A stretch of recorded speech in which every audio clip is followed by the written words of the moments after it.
Swastiastu. Salam sehat, salam sejahtera bagi kita semua. Perkenalkan, nama saya Igede Haryo Ganesha. Saya merupakan dosen S1 Program Studi Sarjana Kedokteran Fakultas Kedokteran Universitas Udayana. Pada kesempatan kali ini, saya akan menjelaskan mata kuliah yang saya ampu, yaitu struktur histologi rongga mulut, faring, dan kelenjar ludah. Perkuliahan mata kuliah ini didapatkan di semester 2 dengan beban SKS sebanyak 4 SKS. Total SKS tersebut dibagi menjadi beberapa metode pengajaran, yaitu perkuliahan, sesi diskusi, praktikum, dan tugas tertulis.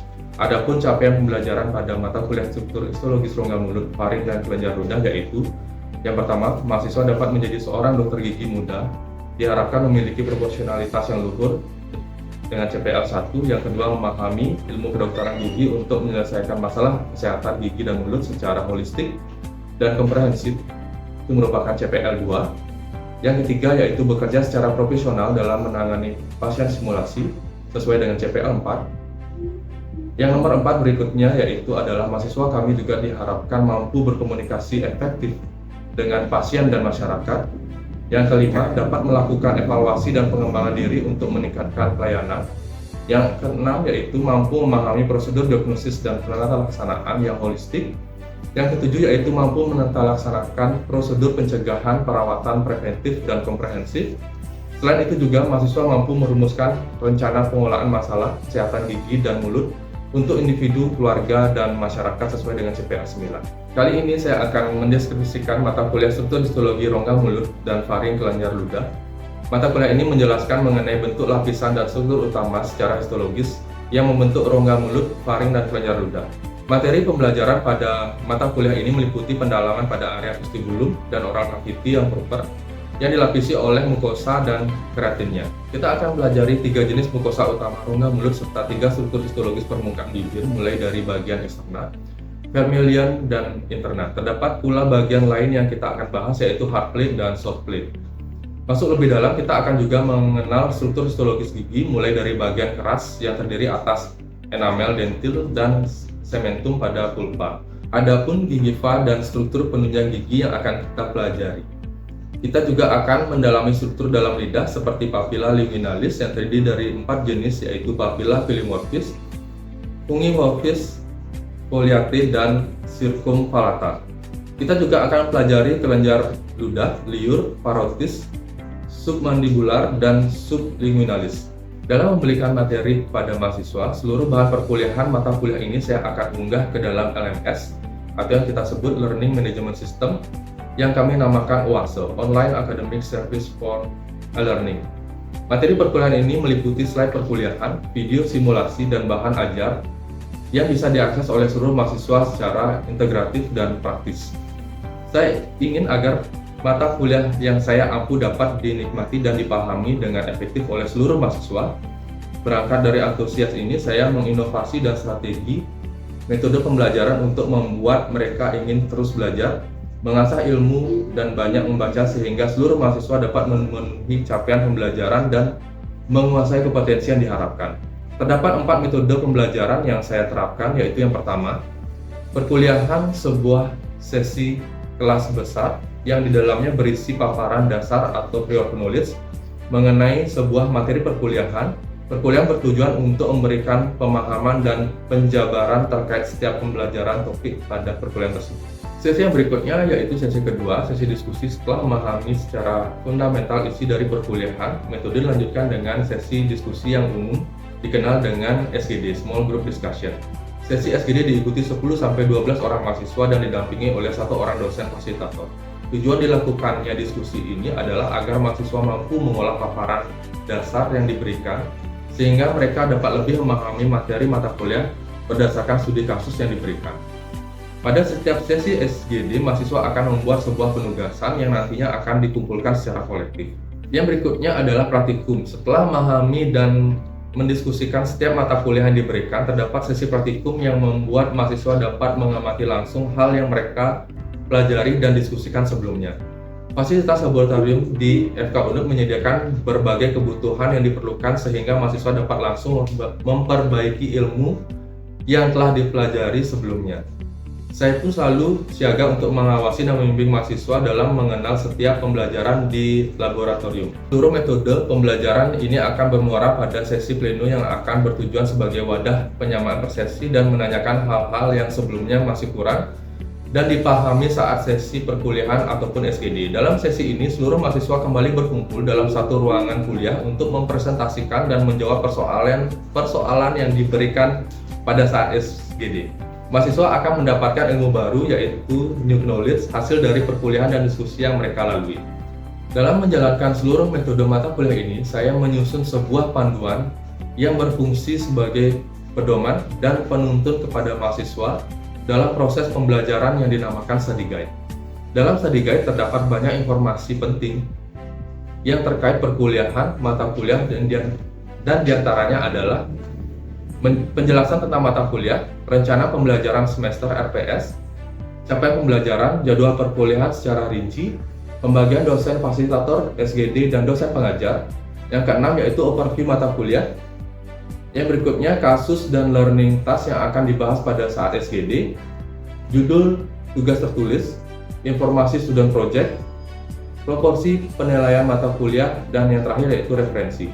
Proporsi penilaian pada mata kuliah ini adalah 60% kita ambil dari hasil ujian CBT, yang berikutnya adalah 15% dari penilaian SGD, 10% dari student project yaitu tugas tertulis pada SGD, dan 15% terakhir yaitu kuis yang kita upload pada UASE. Sebagai bentuk evaluasi dari blok yang telah dilalui, mahasiswa akan melalui ujian blok yang dilaksanakan menggunakan komputer atau komputer based test.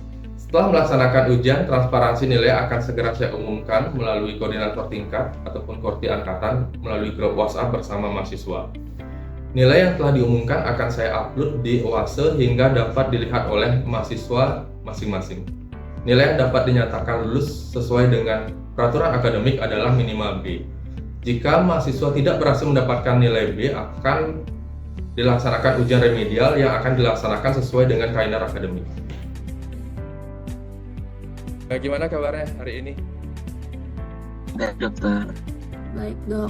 Baik, Dokter. Iya, terima kasih. Jadi seperti yang kita telah jadwalkan bersama ya, kita akan perkuliahan rongga mulut, terus ada faring dan juga lidah ya. Jadi pertama-tama perkenalkan saya Dr. Ganesha ya, lengkapnya Dr. Igede Haryo Ganesha ya, dari Departemen Histologi FK Unut ya. Hari ini kita akan kembali lagi dalam pembelajaran blok biomedik 2 dengan jumlah SKS 4 ya di semester 2 ini, di mana mata kuliah ini dibagi menjadi beberapa metode pembelajaran, ada 3. Yang pertama yaitu kita akan memulai perkuliahan pada pagi hari ini, dilanjutkan juga nanti dengan diskusi atau SGD yang membahas learning task yang sudah ada pada study guide tentunya, dan yang terakhir kita akan menjalani plenary session ya atau pleno yang kita biasa sebut ya. Untuk informasi lebih jelasnya saya sudah cantumkan secara lengkap pada study guide, dan saya yakin adik-adik semua sudah bersemangat pada pagi hari ini. Dan saya juga mengingatkan biomedik 2 ini akan membahas tentang penugasan ilmu pengetahuan kedokteran dan kedokteran gigi, pemeriksaan fisik, serta fungsi dan sistem stomatognatik ya. Oleh karena itu, saya berharap adik-adik semua bisa mengikuti perkuliahan ini dari awal sampai dengan akhir ya. Saya jelaskan sedikit di awal, adapun capaian pembelajaran atau CPL pada blok ini, di mana kami berharap adik-adik dapat menjadi seorang dokter gigi yang diharapkan memiliki profesionalitas yang luhur sesuai dengan CPL 1, memahami ilmu kedokteran gigi dan menyelesaikan masalah kesehatan gigi dan mulut secara holistik dan komprehensif, dan bekerja secara profesional dalam menangani pasien simulasi. Yang selanjutnya ada melakukan evaluasi dan pengembangan diri dalam meningkatkan pelayanan sesuai dengan CPL 6, memahami prosedur diagnosis dan penata pelaksanaan yang holistik, serta melaksanakan prosedur pencegahan dan perawatan preventif yang komprehensif sesuai dengan CPL 8.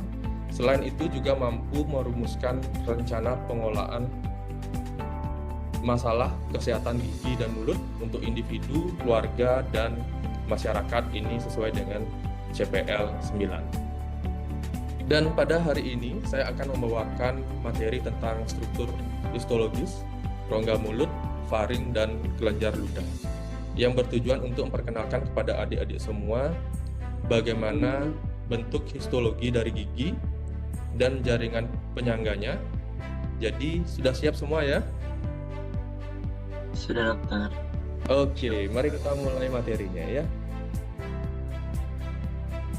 Silahkan di share konten. Baik dokter, izin untuk saya screen terlebih dahulu. Ya, terima kasih.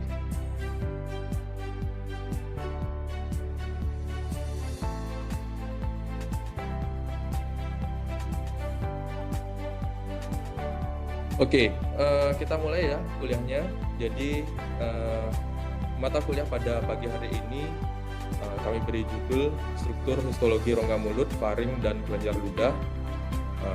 Saya perkenalkan kembali, saya Egidi Haruganesa dari Departemen Histologi FK Unmul. Silahkan dilanjutkan.